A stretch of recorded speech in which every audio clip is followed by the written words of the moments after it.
no es como Dios lo creó. La caída del hombre trajo maldición sobre la tierra y en todo su entorno. Eso provocó que la tierra fuera movida de su eje espiritual. El hombre ahora se encuentra atrapado y sumergido en un mundo que está controlado por el príncipe de la potestad del aire. El diablo está operando activamente en un mundo donde la maldad aumenta todos los días. Tristemente, alrededor de todo el mundo, la violencia, tales como asesinatos, robos, secuestros y todo tipo de actos inmorales, son el pan de cada día. Hace muchos años, yo escuché una canción cristiana que tiene un coro que dice así: lo mejor de Dios está por venir. Suena bonito, suena bien. Pero lo que yo veo año tras año es que esto empeora. Lo mejor de Dios, hermanos, ya vino y se llama Jesucristo. Ya vino. Y Él murió por nuestros pecados. La realidad es que estamos viviendo en tiempos peligrosos, dice la Escritura, tiempos feroces. Esa palabra peligrosos, que significa feroces, solamente se encuentra dos veces en la Biblia. Y la otra se encuentra cuando el Señor Jesús va a predicarle a un endemoniado que era feroz. La violencia está desatada por la maldad que está aumentando a cada instante. Para algunos ya es normal matar a niños inocentes, asesinar a personas para traficar sus órganos. ¿Y qué decir de las muertes entre sicarios? Escalofriantes. Esa es la palabra que define eso. Los gobiernos están hundidos en una crisis moral terrible. Están aprobando todo tipo de leyes que atientan contra la vida y el matrimonio. Iglesias cristianas liberales casando homosexuales. Por todos lados vemos apostasía y falsos profetas. Y la prohibición de predicar el evangelio ya es una realidad en varios lugares. Están acusando a los cristianos de ser homofóbicos y se está levantando una persecución que no va a parar contra nuestra fe. Y todo esto, hermanos, es la punta del iceberg que se aproxima. Porque en los siguientes 10 o 20 años se multiplicará la maldad a niveles increíbles, estratosféricos. Pastor, usted es muy pesimista. Bueno, hermano, quiero decirle que mi intención con esta enseñanza no es crear pánico o infundir algún tipo de temor. No quiero sonar fatalista o pesimista, quiero ser realista y ser congruente con lo que dicen las Escrituras. Y Jesús dijo que por haberse multiplicado la maldad, el amor de muchos se enfriará. Mateo 24. Era profeta, no como los otros. Él primeramente tuvo una visión y esa visión fue de Dios y lo podemos confirmar porque el Señor y fue. Y de ahí muchos se convirtieron al Señor. Fue obediente a la voz de Dios. Bueno, hace 49 años este pastor y profeta escribió la visión. Es un libro. Pueden ustedes consultarlo después. Él habla en su libro acerca de una confusión económica a nivel mundial. Empresas muy poderosas, miren, hace 49 años, lo que les estoy diciendo, lo escribió. Empresas muy poderosas se irán a la quiebra. Hombres quitándose la vida por sus deudas. Un nuevo orden mundial monetario. Ustedes evalúen cómo estamos contra esto en la actualidad. Él también menciona que el mundo sería sacudido por terremotos muy violentos, granizadas y por epidemias. Y no solamente una epidemia a nivel de nuestra salud, a nivel físico, sino también habla de una epidemia que es más cruel, creo, que todas las epidemias que hemos enfrentado. El divorcio. El divorcio se ha convertido en una epidemia. La marihuana, él dijo, será legalizada. Y el alcoholismo aumentará entre los adolescentes. Evalúen. El problema juvenil número uno del futuro será el aborrecimiento de los adolescentes a los padres. Dentro de poco, el mundo va a quedar escandalizado por miles y miles de adolescentes que declaran odio a mis padres. Los odio.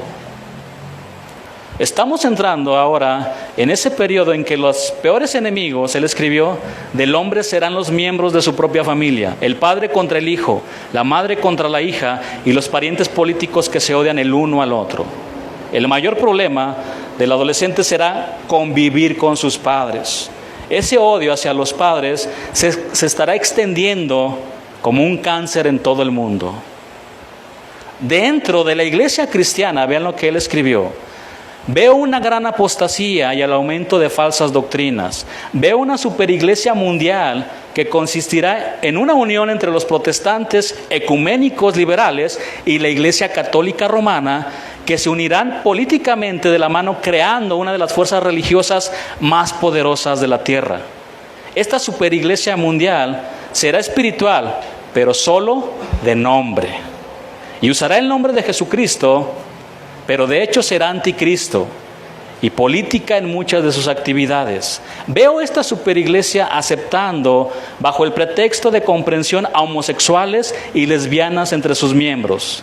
La jefatura de esta unión, de estas iglesias, vindicará el amor homosexual y lesbiano, y no solo se le dará una buena acogida, sino que lo estimulará. Piensen, hermanos, en todo lo que les estoy leyendo de este hombre que escribió esta visión. Se ordenará de ministros a homosexuales y lesbianas, y se les darán cargos de autoridad en esta unión de iglesias, y serán proclamados como una nueva generación de pioneros que introducen nuevos conceptos de amor y evangelismo. ¿Ya está eso o no? ¿Sí saben algunos o no? ¿O no ven las noticias? ¿No se enteran? Vio venir en casi toda ciudad grande de Estados Unidos y de otras partes del mundo, iglesias de homosexuales y lesbianas que ministran exclusivamente a las necesidades espirituales de los de su propia clase, con pleno reconocimiento y respaldo de la religión organizada. Se distribuirá literatura de escuela dominical y de iglesia en un plan de estudios que sugerirá a los niños y adolescentes que la homosexualidad es una forma normal y aceptable de práctica sexual cristiana. Lo más trágico, él escribió, de todo es que veo venir el día en la mayor parte de los homosexuales ya no procurarán ayuda de la iglesia. En cambio serán defendidos por la superiglesia y serán admirados por su coraje y buena voluntad de ser diferentes. Él también menciona que se iban a infiltrar prácticas ocultas y danzas donde las mujeres prácticamente estarán desnudas en los cultos cristianos. En el libro de Lucas, el Señor Jesús hace una declaración muy seria que se encuentra en el contexto de las señales del fin del mundo. Se las voy a leer. Pero cuando venga el Hijo del Hombre, ¿hallará fe en la tierra? ¿Hallará fe en la tierra? Esto nos habla de una seria crisis de fe de muchos cristianos que se enfriaron por causa de la maldad. No se enfríe, hermano, no se enfríe.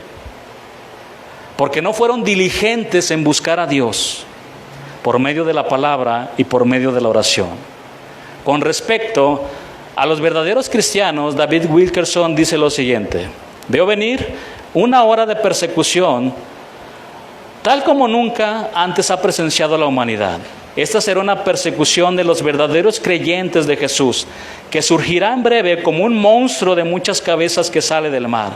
Comenzará lentamente, viniendo en un momento de libertad religiosa. Se extenderá por todos Estados Unidos, Canadá y el mundo entero, y se convertirá finalmente en una especie de locura. Un espíritu de anticristo entrará en el corazón de ciertos hombres que estén en altos puestos en el gobierno y en el sistema judicial, haciendo que estos funcionarios se empeñen en realizar maniobras legales destinadas a hostigar a las iglesias, misioneros y ministros. Él escribió: ya existen muchas evidencias de que este hostigamiento ha comenzado al presente. Veo venir el tiempo cuando casi todos los proyectos misioneros evangélicos, todas las programaciones religiosas de radio y televisión y todas las sociedades misioneras incorporadas serán sometidas a control, objetadas y molestadas tan estrechamente que los mismos tendrán mucha cautela en extenderse en cualquier área. Veo un ejército también, él dice, de verdaderos seguidores de Jesús. Seguirá surgiendo como comandos. Serán parte de una iglesia subterránea a la cual veremos predicando el retorno de Cristo y el fin de los tiempos. Serán como una espina en el costado de la iglesia ramera y producirán remordimiento y comezón en las conciencias de los hombres por su devoción y poder espiritual. Los adoradores del demonio estarán en conflicto abierto con todos estos verdaderos seguidores de Jesús. Y solo aquellos que vivan la verdadera fe podrán discernir las huestes espirituales de maldad en las regiones celestes. Hermanos, entiendo que este tipo de profecías no son del agrado de la audiencia. ¿Quién quiere escuchar un mensaje de confusión económica en una época de gran abundancia? Nadie. ¿Quién quiere que le digan que vienen calamidades cuando hay tantos que ni siquiera pueden enfrentar la vida tal como está? Ni siquiera podemos con eso. ¿Quién? Nadie. Resulta difícil pensar en calamidades cuando se está tomando el sol en una cálida playa, ¿verdad? Ahí con tus hielitos. Estoy tranquilo, pastor. Usted es muy pesimista. Tráiganme otra chela. Tráiganme otra cerveza.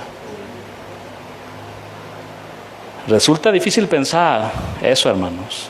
Los terremotos, las hambres, las inundaciones y otros desastres parecen distantes cuando se está corriendo velozmente por un lago en un bote de motor de alta potencia jugando golf. Es difícil imaginarse tiempos feroces y trágicos cuando el dinero está corriendo, cuando se dan supuestas libertades y cuando las comedias televisadas hacen que la vida parezca tan libre y tan fácil. Y ahí te ponen, la vida es sencilla, es próspera. Sea un hombre exitoso. Sin embargo, Dios advierte que vendrá un desastre repentino cuando todos los hombres estén pregonando paz y seguridad. El diluvio en los días de Noé vino cuando los hombres ¿qué estaban haciendo? Comiendo, bebiendo, casándose, divorciándose y dándose una buena vida. Las multitudes se burlaban de la increíble visión de aquel profeta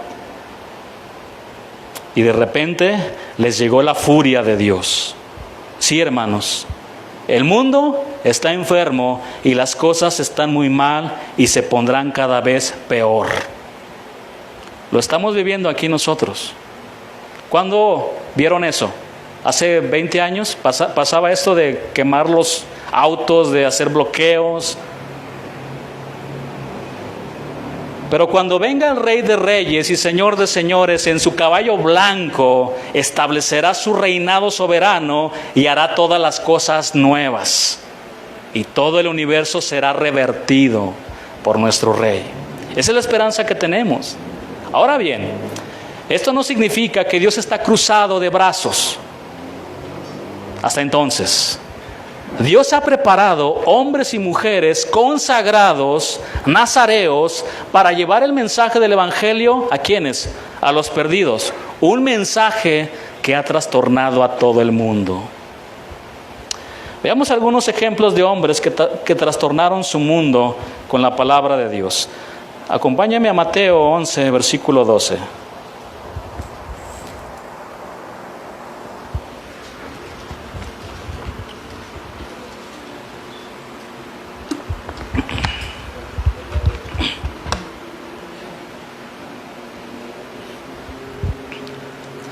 Desde los días de Juan el Bautista hasta ahora, el reino de los cielos sufre violencia y los violentos lo arrebatan. Este versículo ha sido malinterpretado por algunos.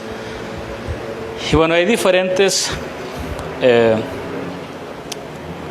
posturas también acerca de lo que significa este versículo. Pero voy a leerlo en otras versiones para que cobre más sentido. Desde el tiempo de Juan el Bautista hasta ahora el reino de Dios avanza con poder y los violentos lo arrebatan.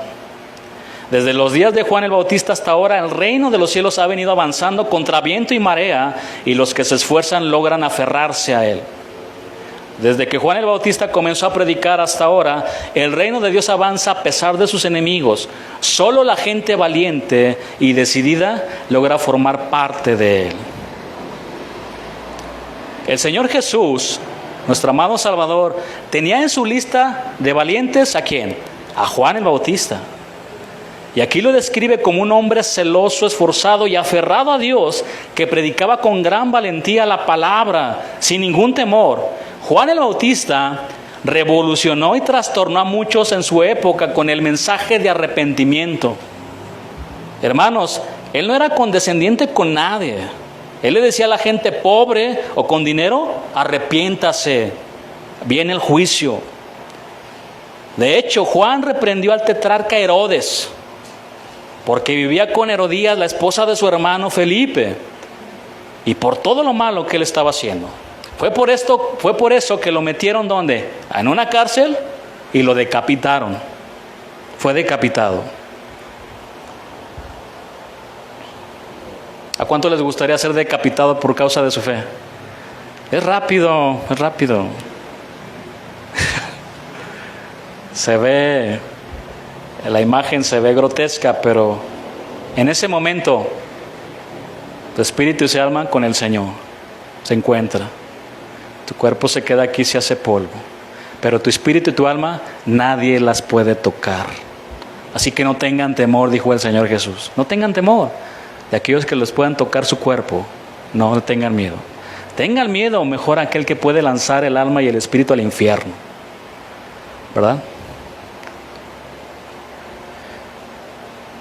Este hombre, antes de morir, literalmente puso su mundo de cabeza con la palabra de Dios.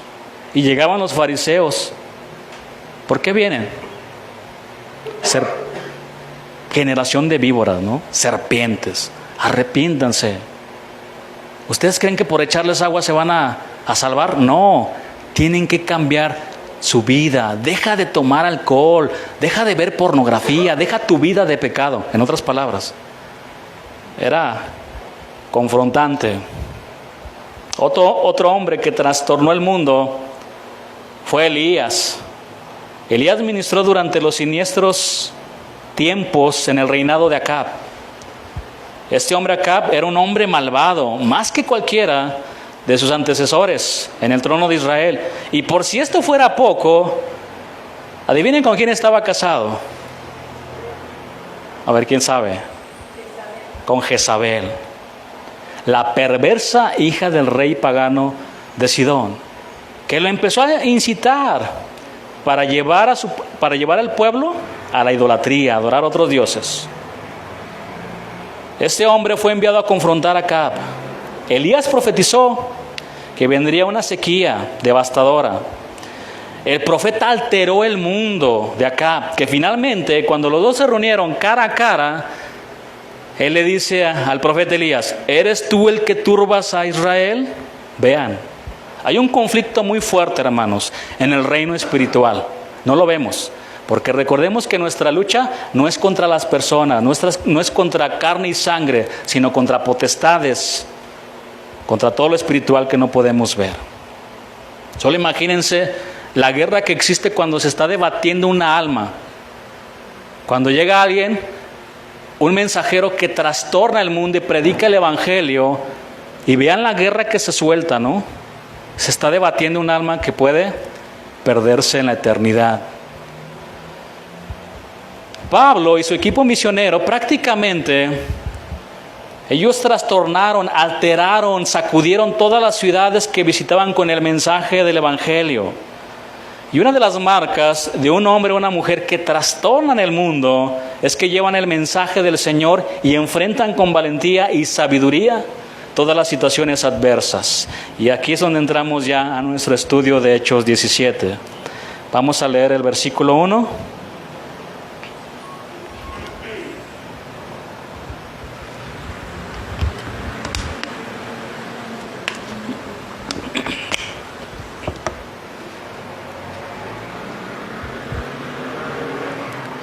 Pasando por Anfípolis y Apolonia, llegaron a donde, a Tesalónica, donde había una sinagoga de los judíos. Pablo, junto con su equipo misionero, caminaron, hermanos, cerca de 10 horas para llegar a Anfípolis y a Apolonia. Ahora, no olvidemos que estos hombres, Pablo y Silas, todavía traían las marcas de los varazos que los doblaron, todavía traían las cicatrices. Caminar, no había automóviles, hermano. Esto realmente debe de avergonzarnos a muchos. A muchos. Que tenemos la posibilidad de movernos en un auto y no queremos llevar la palabra de Dios a los necesitados o a los perdidos. De ahí pasaron a Tesalónica, la ciudad más importante de Macedonia. ¿Para qué? Para exponer la palabra de Dios, como lo vamos a ver en los siguientes versículos. Leamos el versículo 2. Y Pablo, como acostumbraba, fue a ellos y por 3 días de reposo discutió. En el original esta palabra significa disertar y enseñar. No es una discusión tan acalorada como la que tuvieron Pablo y Bernabé. Y por 3 días de reposo discutió con ellos. ¿Con quién? Con los judíos. Durante 3 sábados consecutivos, Pablo y Silas visitaron la sinagoga para hablarle ¿a quién? A sus hermanos de sangre sobre el Salvador del mundo. ¿Quiénes escucharon la enseñanza del miércoles? A sus hermanos de sangre. ¿Recuerdan lo que aprendimos? Profunda tristeza y continuo dolor, porque sé que están separados de Cristo.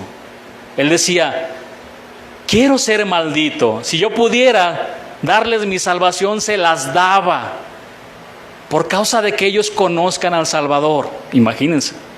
Pero él estaba usando una hipérbole, porque él sabía que no podía más que el Salvador del mundo. Nuestro Señor Jesús, que sí lo hizo, se hizo maldición por nosotros, para que nosotros estuviéramos cerca de Él.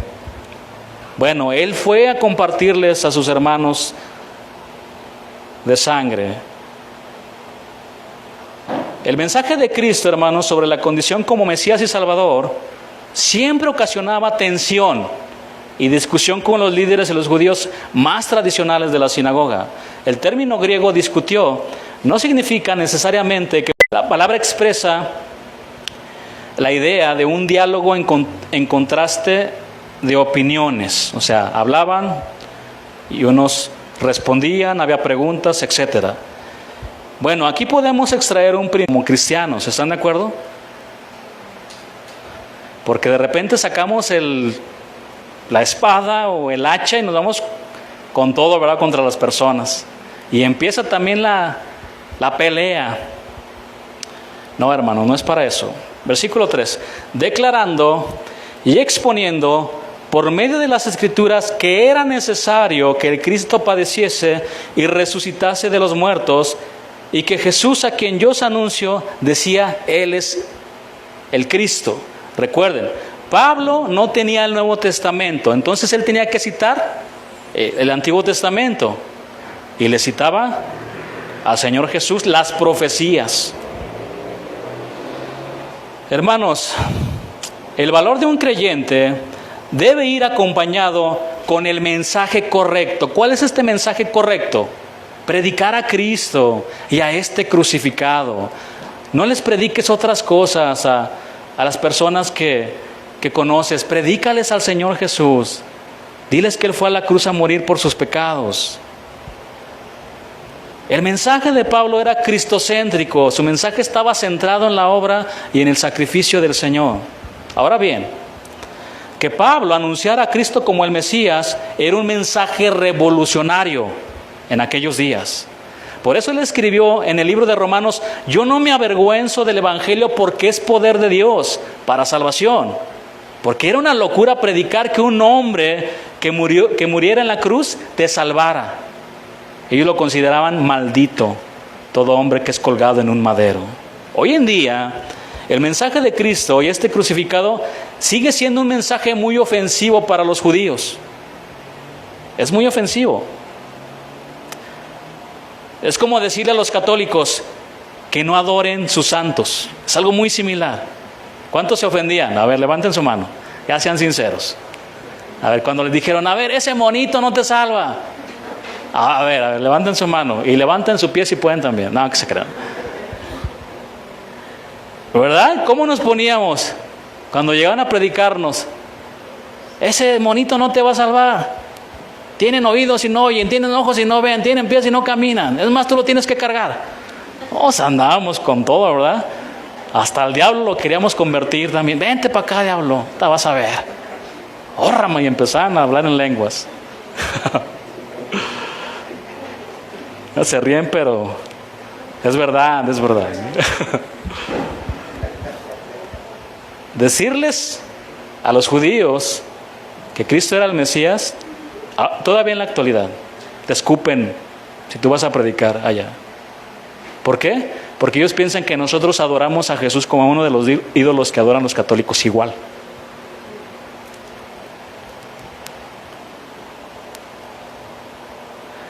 Las Escrituras dicen que el resultado de predicar a Cristo en Tesalónica fue que algunos judíos creyeron, no pocas, pero también dice que unos judíos no creyeron. Estos se reunieron con hombres malos y armaron un escándalo en la ciudad con el propósito de sacar a Pablo y Silas de sus alrededores. Recuerda al pueblo que le pidió a Jesús que se fuera de Gadara porque había liberado a un endemoniado. ¿Sí recuerdan el pasaje? Jesús, vete de nuestras casas, Jesús, vete de nuestras vidas. Eso es lo que están haciendo el día de hoy mucha gente. En estado de siniestra, sin ninguna misericordia, compasión contra niños. Ese es el resultado de sacar a nuestro Señor de nuestra vida, de nuestro hogar, hermanos. No se sorprendan si el día de mañana están pasando o estoy pasando una situación así, porque lo hemos sacado de nuestra vida.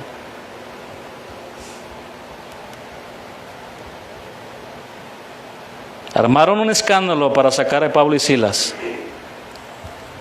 para sacarlo de atrapar, y querían llevárselos de que ellos decían que había otro rey aparte del César, porque ellos decían Jesús es Quirios, Jesús es Señor, y eso también nos ponía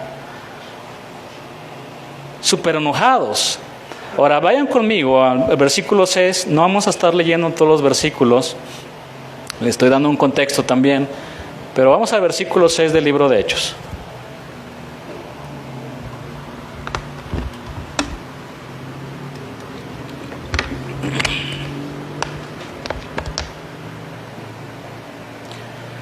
Pero no hallándolos, fueron a buscarlos. ¿Dónde están aquellos que andan turbando aquí todo? Trajeron a Jasón y algunos hermanos ante las autoridades, es decir, se los llevaron a ellos, porque no los encontraron. Ante las autoridades de la ciudad, gritando, estos que trastornan al mundo entero, también han venido acá. Miren, la palabra trastornar es una palabra muy interesante y significa invertir el orden regular de algo, alterar la normalidad de funcionamiento de algo o de la actividad de alguien. Cuando tú predicas y expones el Evangelio de Jesucristo, ¿sabes lo que pasa? Altera la normalidad de los que te escuchan. Y solo hay dos cosas que pueden hacer ellos: abrazarlo o rechazarlo. No hay más. Cuando predicamos la luz del Evangelio, es como si llegáramos a un cuarto muy oscuro y prendemos una luz muy intensa que no podemos soportar. Llegas a tu cuarto y prendes la luz y hasta las cucarachas salen y se esconden. Huyen. Que no se puede soportar, porque la luz, hermanos, expone nuestras malas obras. Y ante eso, unos se rinden y otros se enojan. Unos creen y otros no. Unos se salvan y otros no. Es lo que pasa cuando predicas el Evangelio. Porque no todos los que creen, ¿verdad? Mejor dicho, los que creen serán salvos y los que no creen, y el que no creyere será condenado, dice también la palabra. Bueno, sigamos con nuestra enseñanza. Al darse cuenta, los hermanos de que querían atrapar a Pablo y Silas, inmediatamente los mandaron ¿a dónde? A Berea. Esto, hermanos, se llama sabiduría, porque la palabra de Dios dice que no des lo santo a los perros, ni echéis vuestras perlas delante de los cerdos, no sea que las pisoteen y se vuelvan y os despedacen. Todo esto es predicar el Evangelio también con sabiduría. Si ya le predicaste a una persona, ya no insistas, porque puedes provocarlo a que te lastime. Ora por él y preséntale el Evangelio ahora como con tu vida. Porque algunos sacan la Biblia de esas que tienen del Papa, como de 3 metros, y a puros bibliazos se la pasan. Arrepiéntete, hijo del diablo. No, hermanos, no. Tenemos que tener también sabiduría de Dios para presentar el Evangelio. Entonces los hermanos fueron muy sabios y protegieron ¿a quién? A Pablo y Silas, porque los querían atrapar. Y los mandaron a Berea y ahí siguieron predicando el Evangelio, predicando en las sinagogas de sus hermanos judíos, quienes dice la palabra que eran más nobles que los de Tesalónica. En otras palabras, como decimos los jóvenes, eran más buena onda. ¿Cuántos jóvenes hay aquí? Son varios, de hecho. Todos, ¿no? Todos están jóvenes. A ver, ¿quién está mayor de 100 años? Nadie, estamos jóvenes.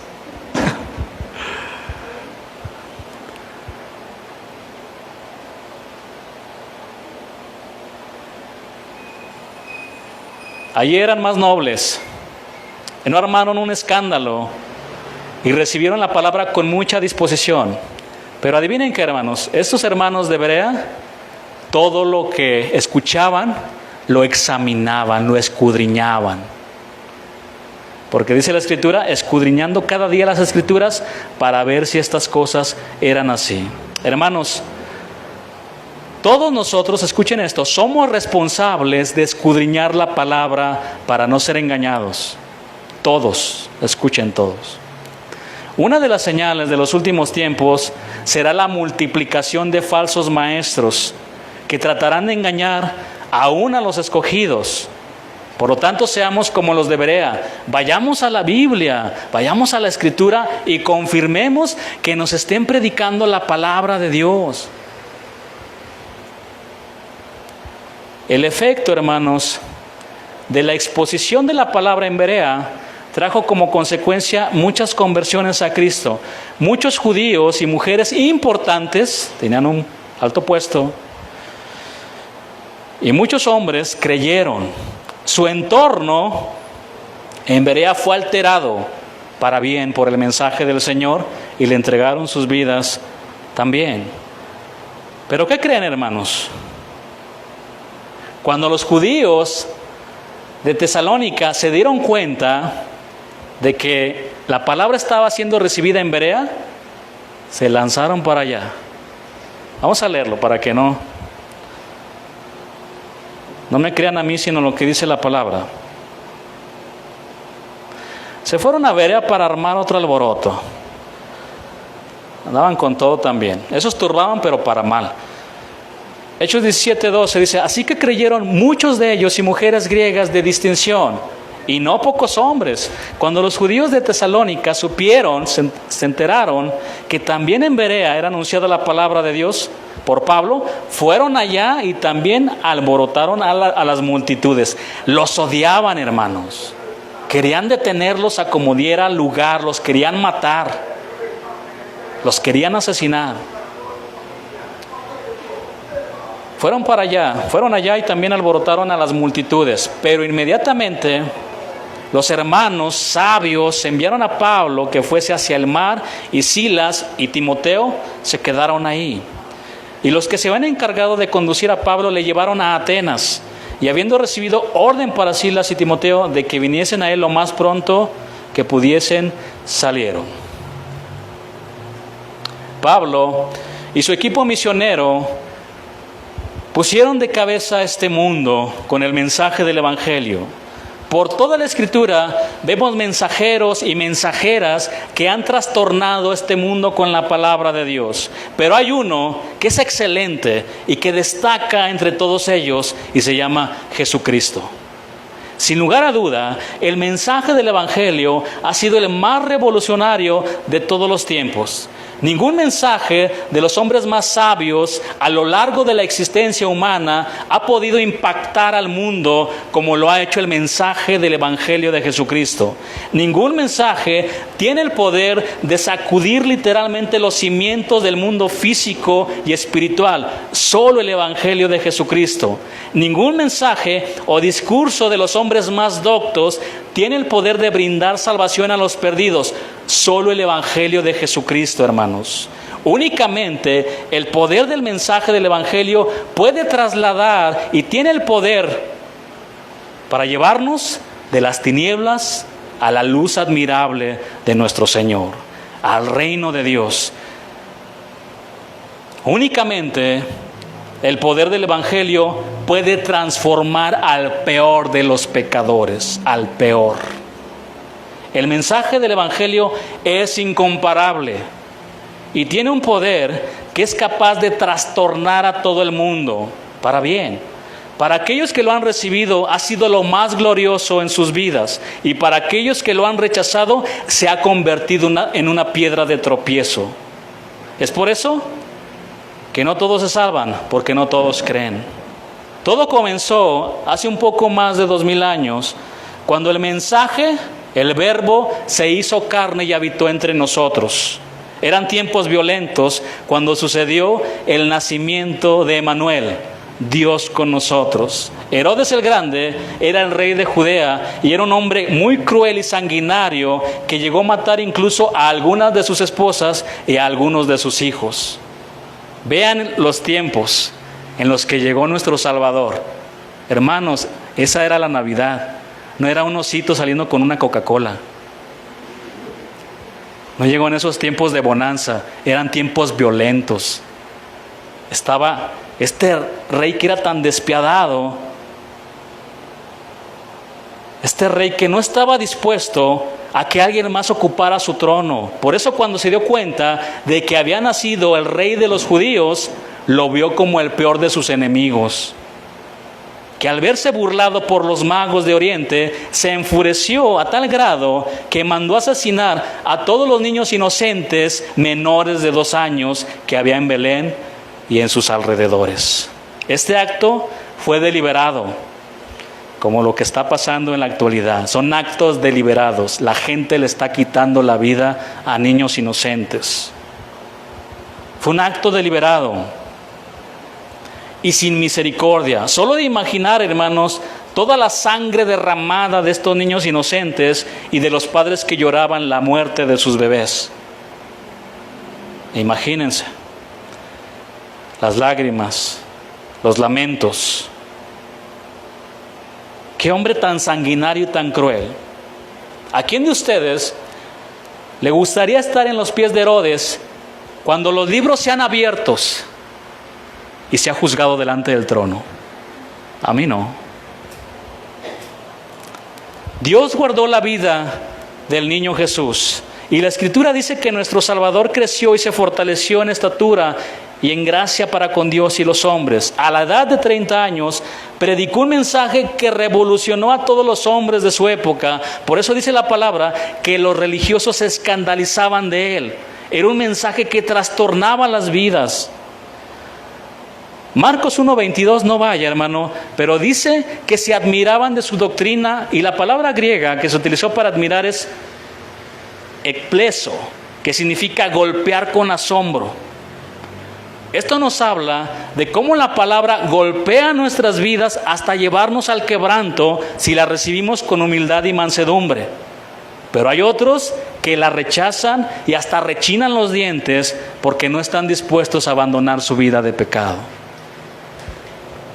El primer mensaje del Señor Jesús fue: arrepiéntanse y crean en el Evangelio.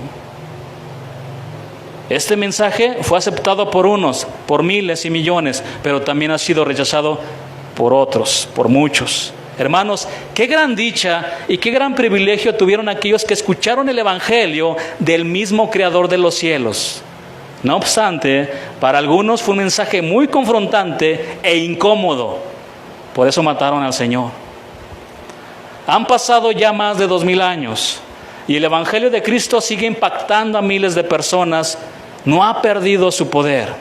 Después de que el Señor ascendió a los cielos, les encomendó a sus discípulos que siguieran predicando este mensaje que un día llegó a nuestras vidas y lo abrazamos con todas nuestras fuerzas. Hermanos, son las personas valientes las que cambian las situaciones con la palabra, así como lo hicieron Juan el Bautista, Elías y otros hombres y mujeres de Dios. Y por supuesto, por encima de todos ellos, brilla nuestro Señor Jesús al respecto. Los 10 años que se aproximan serán tiempos más feroces y difíciles. El mundo estará nadando en un mar de mucha maldad. Y para esos tiempos se requieren hombres y mujeres valientes que sigan llevando esperanza a un mundo que se está cayendo a pedazos. ¿Quieren que ya venga el fin? ¿Sí quieren que ya venga el fin o no? ¿O ya les dio miedo todo esto? Yo sí. Pero para eso necesitamos predicar el Evangelio a todos. Es lo que dice Mateo 24:14. Vamos a leer este versículo. Ya estamos por terminar.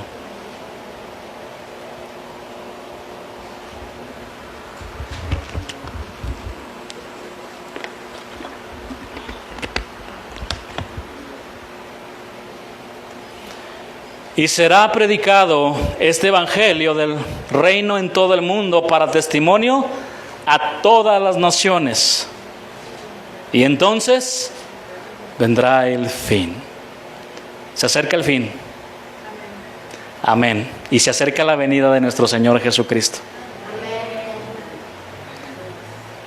Jóvenes, digan amén. No, pastor, me quiero casar. Digan amén.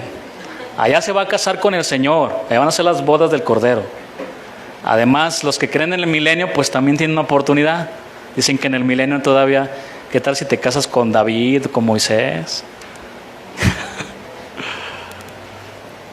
Entonces vendrá el fin. Y se acerca. Hoy como en ningún otro tiempo, el Evangelio está siendo predicado. Millones de vistas donde se enseña la palabra. Escuchan la enseñanza, un medio que el Señor ha permitido para llevar el mensaje. Se acerca el fin. Aún al final de los tiempos, el Señor se ha reservado, si ustedes estudian el libro de Apocalipsis, hay 2 hombres que aparecen ahí predicando el Evangelio. Algunos dicen que es Moisés y Elías. No se sabe bien.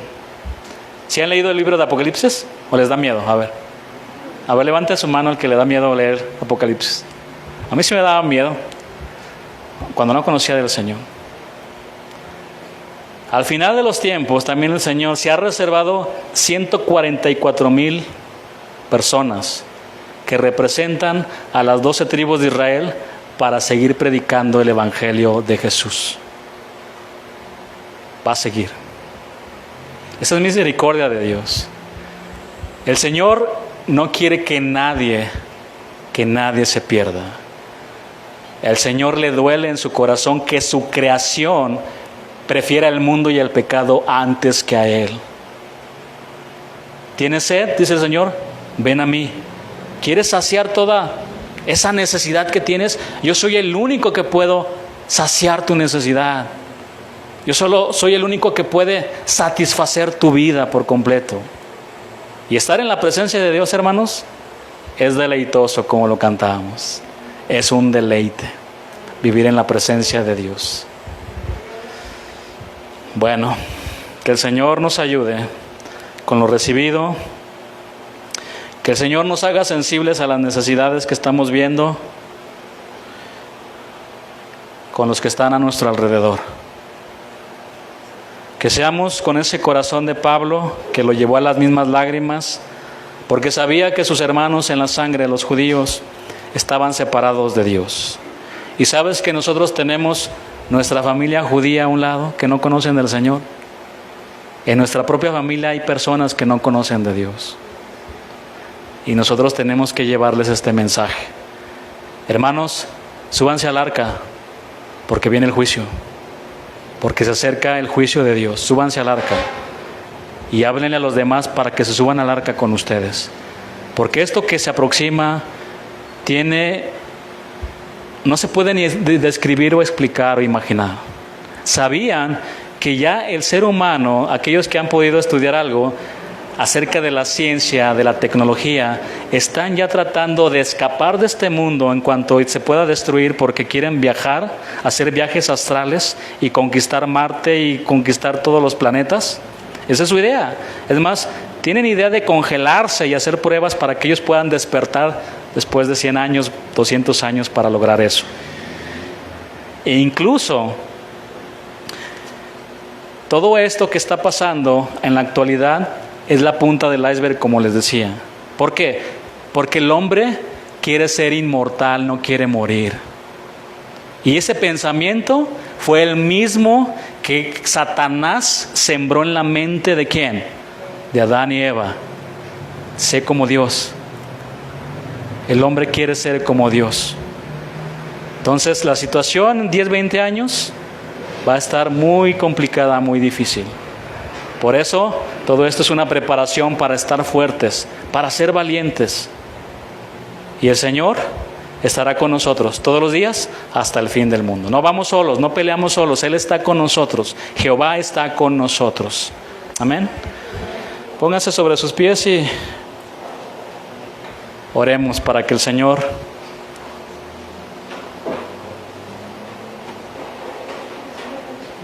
nos bendiga y nos ayude. Si alguno de ustedes no le ha entregado su vida al Señor, súbase al arca, es tiempo. Todo este periodo es de la gracia de Dios. Vendrá el tiempo en que el Señor mismo va a cerrar el arca. Eso fue lo que pasó en los tiempos de Noé.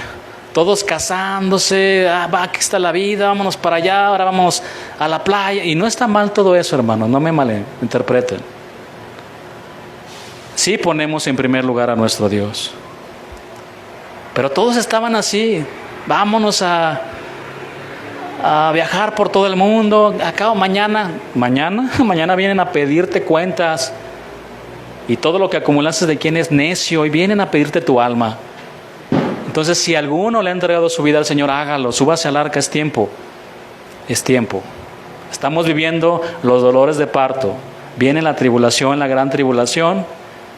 Pero bueno, antes de eso, yo creo que nos iremos con el Señor, los que creemos. Amén. Entonces, vamos a darle un aplauso al Señor por su palabra y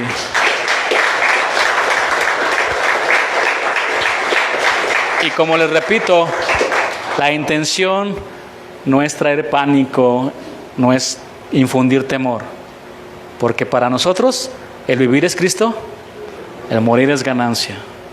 Si vivimos, vivimos para Él, y si morimos, morimos para Él. Siempre somos de Él. Amén. Entonces, Señor, gracias por tu palabra, gracias por tu amor, tu cuidado, gracias por hablarnos el día de hoy, con tantas advertencias, Señor. El semáforo está en amarillo, muy pronto pasará a rojo, Señor. Y hay mucha gente que no se da cuenta de eso, Señor, que está en un grave peligro por vivir una vida tan acelerada y se puede pasar el rojo, Señor, y puede perder la vida. Son señales de advertencia, Dios. Aquí estamos, Señor. Y te adoramos y te bendecimos, te damos la gloria, la honra y la alabanza y nos ponemos en tus manos en el precioso nombre de tu Hijo Jesús. Porque a los que creen, Él es precioso. Él es la piedra preciosa que desecharon los edificadores. Mucha gente que no la aprecia, Señor. Muchas gracias te damos en esta tarde. Bendice a mis hermanos, bendice a cada joven, cada niño, cada familia, cada matrimonio, Señor. Derrama de tu paz, de tu gracia, Señor, en ellos. Afírmalos, Señor, para que puedan seguir adelante. Llénalos de tu palabra, que la palabra de Cristo more en abundancia en sus corazones. Llénalos y satúralos de tu Espíritu Santo, Señor. Que estén siempre escuchando tu palabra, que siempre estén escuchando cánticos espirituales, himnos, Señor, que te den alabanza, porque esa es la manera de llenarnos, para ser controlados por tu Espíritu Santo, Señor, y no por nuestros deseos, no por nuestras emociones y nuestra carne, Dios, sino por ti. Gracias, Señor, bendícelos y te damos toda la gloria a ti en el nombre de Jesús.